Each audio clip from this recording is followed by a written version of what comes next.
Hi guys, it's Sandy Blooms. I am here with Garland Favorito today on a special edition about voter election integrity. There's a lot going on, and especially in the state of Georgia, where Garland sits on the board as a co-founder of Voter GA. Now, could you give us a little bit of insight into your organization and what you stand for? Yeah, sure, Sandy. So we stand for voters. The name says Voters Organized for Trusted Election Results in Georgia, VOTGERA, Voter Georgia. So that the key word there is trusted, because if you don't have trusted elections, you really don't have elections. So in order to have trusted elections, then we are all about transparency, things like making ballots public record, so that all the voters, regardless of whether you're a Democrat or Republican, you can know for sure that the election results are in fact correct, win or lose, and that way that would eliminate all the divisiveness that we have now in American politics. No, absolutely. And I think that's what's on the cusp for most of the conservatives right now is we're so concerned, and especially about January 6th, whether you believe it to be true or not, we're so concerned with preserving our vote and making sure that none of these machines are, printing out misinformation regards to our vote. Is there a way to ensure that this does not happen? Well, technically, there really isn't, but there's several things that you can do. Of course, if you vote in person, you want to make sure that the machine printed the ballots, the selections that you made correctly before you enter it into the scanner. Likewise, you want to verify your ballot and mail it in, or better yet, take it to your local elections office directly. That will do a few things that will help ensure that your vote actually counts. There's a couple of things that you could do. Okay, absolutely. And I think that most persons are worried about that right now, especially. Now, another thing that people are worried about is there were over 40 ballots that were destroyed in a tragic vehicle fire where the mailman was transporting the actual mail, and the vehicle goes up in the flames, and they reported that over 40 ballots have been gone up in flames. So what happens now for these Georgia voters and their vote? Is there any way that their vote can still count, or they can get the vote to count? That's a good question, and there's a good possibility that they can. What they'll have to do if they were in that area where that mail truck picked up, they could go to their local elections office and explain that they were in that area and see if they can request another mail-in ballot, or as long as the elections office did not process that ballot, they can vote in person on election day or at the end of early voting. So there's a couple of things that they can do to ensure that they do get their vote counted. No, absolutely. So you said you deal with voter election fraud and integrity, right? So there's David Scott. He's a congressman right now, and he's running against Cesar Gonzalez, who's running for U.S. District 13, right? Yes. And Cesar Gonzalez, as well as a few other organizations, a few other persons who have been trying to contact David Scott for press, he's not been reachable. Now, Cesar Gonzalez says, I've reached out to him, he's not my constituent, but he's someone who is of great concern to my constituents, because he's nowhere to be found. And we're trying to figure out what can be done in the event that, election time comes, it's November 8th, and no one has still heard from David Scott. Because what we're concerned with is this just a ploy for the left to take the seat from Gonzalez? Well, yeah, it's a tough question to answer, because it's kind of a political issue, and you require some speculation.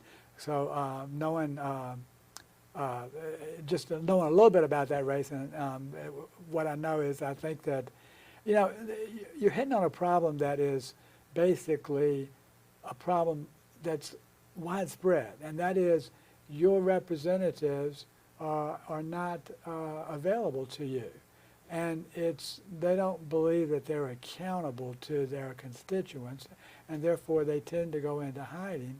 A lot of times it's because they're elected based on special money, dark money and special purpose money, and it's not really the constituents that put them out, even though their votes put them in office, but the money doesn't. So they, a lot of these congressmen and state house reps and senators, they don't feel like they are actually accountable to the people of the whatever district they're in. So that indicates it's time for a change. You might need some a different representative or a different congressman. So we might want to change the vote there. No, absolutely, absolutely. And again, guys, like we said, this has been going on for years. How long has your organization been in existence within the Georgia statutes? 15 years. We started in 2006, and I got involved in 2002, about 20 years ago, when the first unverifiable voting systems came into Georgia. No, absolutely. And that's something that is very commendable. And I think we want to thank you for that in your service, because honestly, if it's gone on for this long and people are starting to realize it, that means that there's more of us who have the opportunity to do something about it. So we definitely thank you for that. And one of the other things that I wanted to discuss with you is there are a lot of officials who are running for election. They're candidates, but they do not live or reside within the actual vicinity or districts that they're hoping to represent. Now, is that lawful, unlawful, just unethical? What are your thoughts or position on that? Well, it's lawful for a congressman to do that. It's not lawful for a state house or state senate to do that. And obviously you want someone who lives in your district to better represent you. Typically you see these candidates, they jump over to another district because they think they can win there easier than they can in the district that they're in now. So, you know, that's up to the voters, but if I was the voter, I would certainly want somebody who lives in my district to represent me. Absolutely, absolutely. Is there a way to hold them accountable other than a vote? What can be done to ensure that these persons don't stay on the ballot if they don't in fact live in the district that they're trying to represent? Well, they can pay their fee and they can choose to get on the ballot if they follow the law. They are entitled to get on the ballot, but so it really gets down to voter education. So the voters have to be informed about who is best to represent them, and then they have to vote that way. And then our job comes in to try to ensure that their vote is counted accurately and that no other votes are counted that shouldn't have been counted. You know, only legal votes should be counted. No, absolutely. So what's most concerning to you at this point?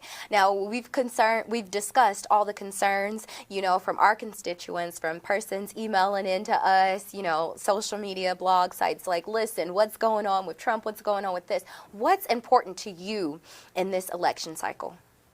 Well, several things. One is we want to make sure that the votes are actually, and the ballots are transparent, that we could see the ballots, count them, audit the races.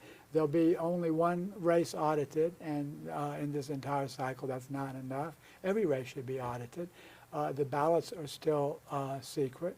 You know, you can't see those ballots to make sure that the machine's counted correctly. And you can't see the ballots to make sure that there are no counterfeit ballots in the count. And you know, you and I think, first met at the 2000 Mules movie, and then we saw at that movie that there were 242 ballot traffickers operating in Metro Atlanta for the 2020 election.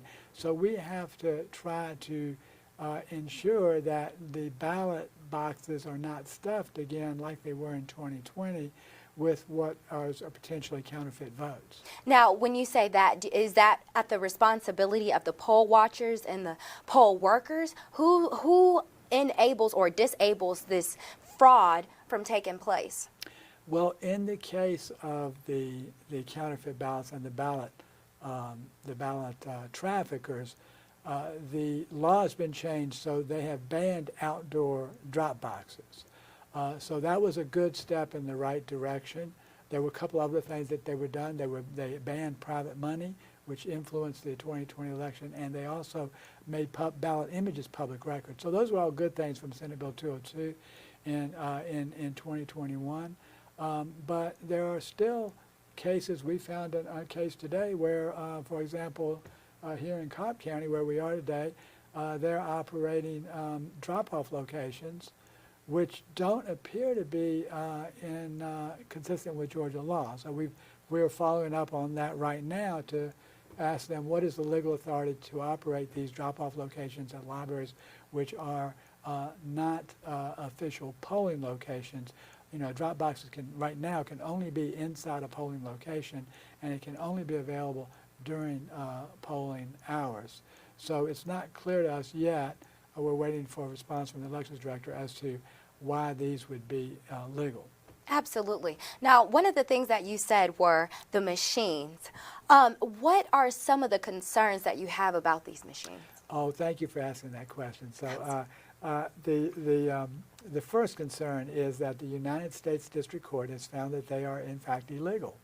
And the reason that they came to that conclusion was because they accumulate votes out of this QR code that's on your ballot if you vote in person. And you as a voter can't determine whether or not your votes that you see in the text is actually what's in the QR code. So it's what we call, it's an unverifiable voting system. And that the U.S. District Court found that it violates Georgia law because Georgia law says you have to have an elector verifiable paper ballot, an elector is a voter, and that it has to be human readable text. So the elector's choices are in the QR code, and that's not human readable text. So you really don't have a way to verify your ballot if you vote in person. That's why we're recommending folks vote by mail right now. Well, if it's unlawful, is there a way to just do away with the machines? Get them out of there. We're certainly trying to do that. That's one of our 5 lawsuits is to get rid of them. The U.S. District Court has already found that they're illegal. The Secretary of State appealed that, and the 11th Circuit heard the appeal, but they haven't ruled on all the portions of it. So Secretary of State was able to use this machine again for the 2022 election. So do you think maybe by 2024 something will be done? Is it possible? It's possible, certainly. Almost anything is possible. Where there's a will, there's a way. But Garland, you're definitely willing to advocate until something is done. I mean, because 15, 20 years, you've dedicated your entire life to making sure. Is it just for Georgia? Well, yeah, we have primarily focused on Georgia, but lately we're getting more national attention. You know, Georgia has become the epicenter of election fraud, errors, and irregularities and illegalities. So we're getting more national attention, and we're kind of expanding our focus. But yes, primarily it's been for Georgia for the last 15 years. Yeah, well, Georgia, like you said, has definitely set the stage for a lot of different states right now. You know, we got Arizona, Texas, and a few other, Michigan, a few other places that are definitely looking for us to put our foot down on some of this fraud and election integrity cases, right? Absolutely. And so we thank you for that. Now, is there a way that we can get behind you and support you? What do you need to continue on with this mission, is what I'll call it? Well, first of all, thank you again, Sandy, for asking that question. So what we are a nonpartisan, nonprofit, 501c3. So you can volunteer to help out. We have lots of volunteers that help us in a variety of things. They use their skill to do whatever we need done. And then we, of course, if you can't do that, then we have donations. All of our donations are tax deductible. And the most important thing is, I don't take a salary. I am just doing this to try to save Georgia. So I'm retired. I don't need I don't need that extra money. I can make do with what I'm doing. So I just want to save America. Have honest, transparent elections, really for both parties. You know, because both parties agree on this. So so that's another way to help out, and that's our website's voterga.org. We're on all the social media platforms, thanks to volunteers who put us up on all these different platforms, and that's how we get our word out. I like that you said that also, too, about both sides can agree, because this actually makes you seem like this isn't just a biasness that's going on here. This isn't just me focusing on the Conservative Party. This is me focusing on election integrity, period, across the board. And I think that all parties can respect that, if nothing else. And you said about the election integrity, but we have Stacey Abrams, and I remember just a couple years ago she was saying, oh, there's fraud, there's fraud. And then, you know, the left was like, there's no fraud when it came to Trump, when it comes to anyone else on the conservative field. But one thing that they can agree on is that there was fraud at some point. So I think we could commend you on that one also. Well, it's great that you mentioned that because that's very, very true.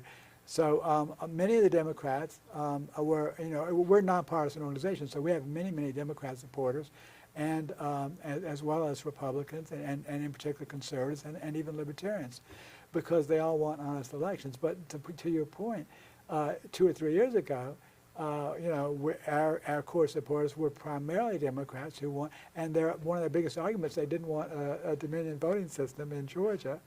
And now that we got it, all of a sudden, and it proved they were right. Actually, it didn't seem to work right, as we saw just recently in a DeKalb County commissioner race. Now, but they kind of tend to be more quiet now. So it's whoever feels like they have gotten cheated from the machines that has the loudest voice at that time, and it changes over time. But I think we all really still agree that we need to have honest, transparent elections, and that might mean getting rid of the voting systems altogether, hand counting the races in public, and then there's no dispute over the results. This is what happened in DeKalb County just recently when a District 2 commissioner race, they found that the machines did not count correctly. They hand counted the race, and they found out that the machines had declared the wrong winners. They had to reverse the election, and they moved the correct winner, who was shorted 3,000 votes, into the runoff, and they corrected the problem, but they did it with a hand count audit. You and I looking at the ballots, making sure that they were the counts are correct. Now, why are there issues with some of these governors or with some of these persons or mayors or whatever wanting to do a recount? Is it so strenuous or costly that it's unfathomable to do, or what's going on there in your opinion? It really isn't, and that's a very interesting. There seems to be a hidden agenda there, and it's an interesting question. But you could hand count all the races in a precinct in a matter of about a half an hour once the polls close, and then report those results up. So we don't really need machines to tally these results, particularly when we can't verify that they counted correctly. So I've been in the information technology business for 40 years, so I know that a voting system can be programmed either by accident or intentionally to count incorrectly and produce incorrect results, as it was proven to do in DeKalb County here recently in 2022. So that's probably things that we could do. It really is not that hard to audit or to count the races, and I think DeKalb proved that. And I'm just glad the board voted to check that race and make sure that the correct winners actually were allowed to continue on to the runoff. No, most certainly. And like I said, I believe that both parties, all parties, because there's not just two, all parties are definitely interested in validating the voters who actually go into the polls, or whether they, pre-mailed in their ballots, whatever, are concerned with the outcome being factual and truthful as possible. So, like I said, Garland, we definitely appreciate you for being here today. And we appreciate your work, because without your work, there would be a whole lot more going on. I can tell you that. I can definitely guarantee you that. But we have a slew of other candidates and a slew of other resourceful persons here for you today. I'm Sandy Blooms. You're watching the New Republican Party on Conservative Television of America, and we'll be right back.